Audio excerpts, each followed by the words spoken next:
Il faisait chaud ce jour-là. Un soleil sec, dur, qui fend la poussière et boit l'eau des gorges. On n'entendait presque rien, sinon le cri lointain de quelques oiseaux et le bruit des pas d'un jeune homme qui marchait sur la route. Il n'avait pas de terre, seulement des mains, une femme, un enfant et 10 pièces dans la poche. Il semait du maïs sur des terrains prêtés. Il construisait sa maison de boue, brique par brique, sans promesse, sans miracle.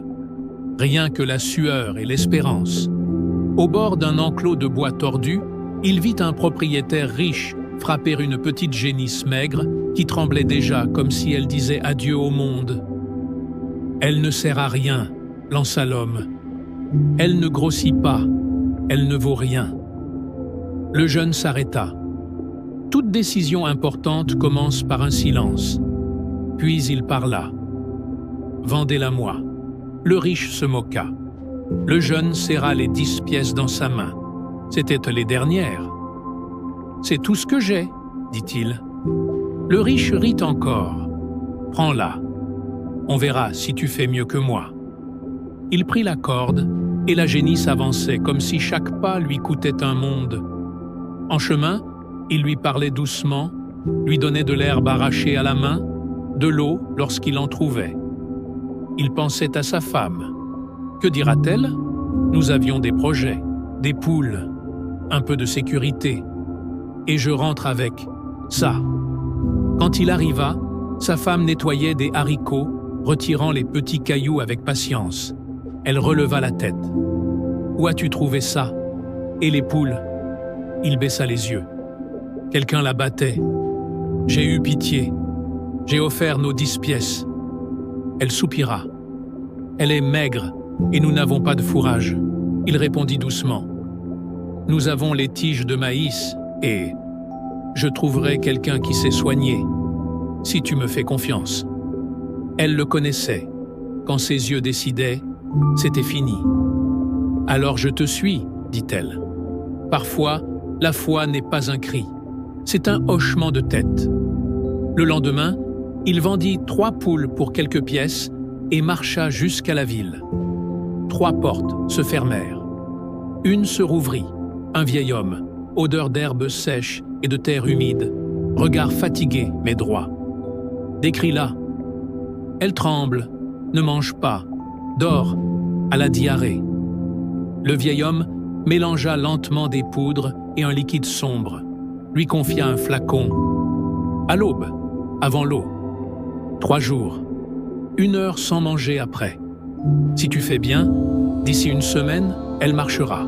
Le jeune paya tout ce qu'il avait, remercia 1000 fois et rentra sous la nuit, la poitrine pleine d'une peur qui ressemblait à de l'espérance. À l'aube, il posa des gouttes dans la bouche de la génisse. Elle avala lentement. Il attendit.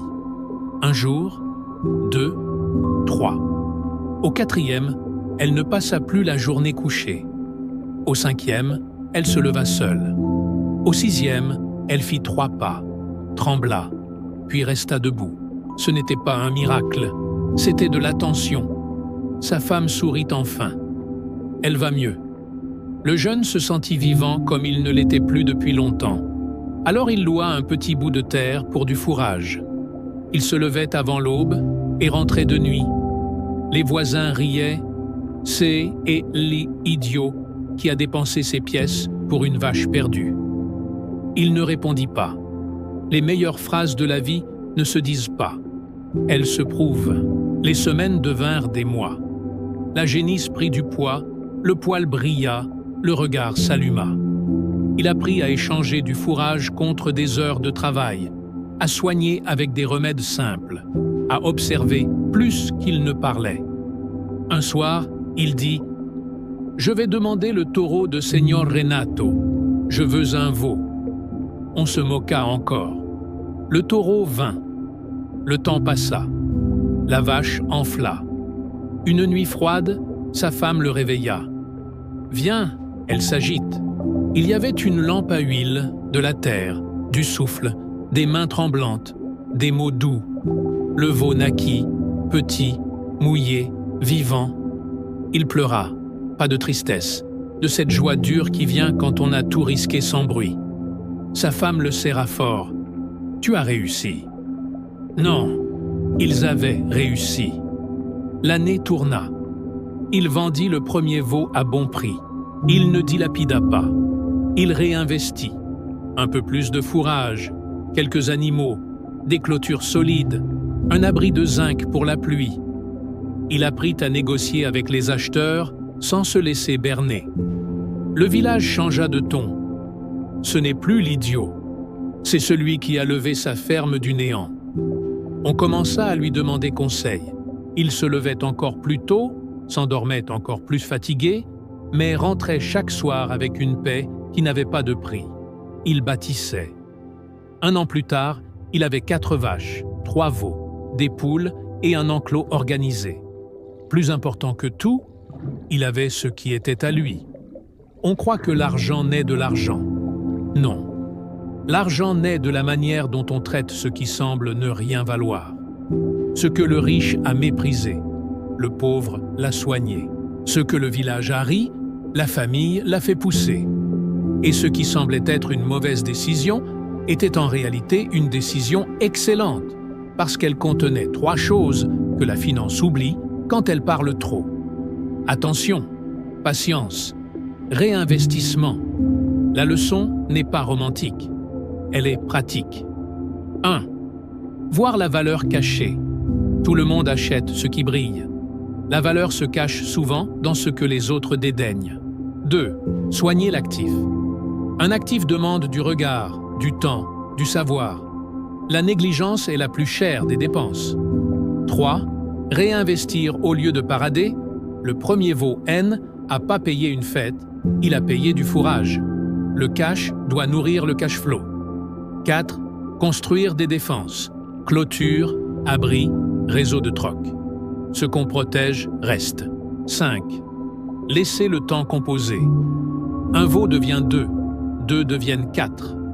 Le monde appelle cela chance. La vie appelle cela composition. Ce jeune homme n'a pas eu un miracle. Il a fabriqué un résultat.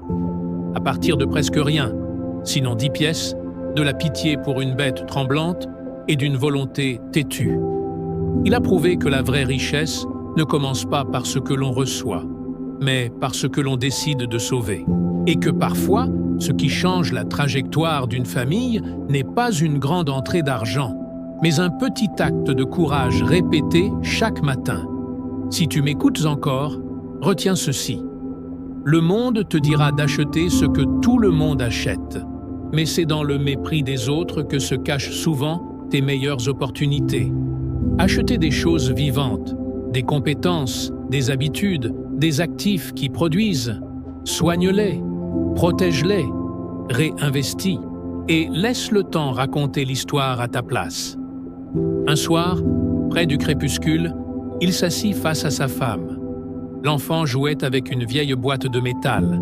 La vache ruminait, le veau dormait. Il dit doucement « Si je n'avais pas acheté cette génisse, nous ne serions pas ici ?» Elle sourit. « Tu ne l'as pas seulement achetée, tu l'as crue et tu l'as soignée. » Il regarda l'horizon sans parler. Certaines victoires n'ont pas besoin d'applaudissements. Elles ont besoin de continuité.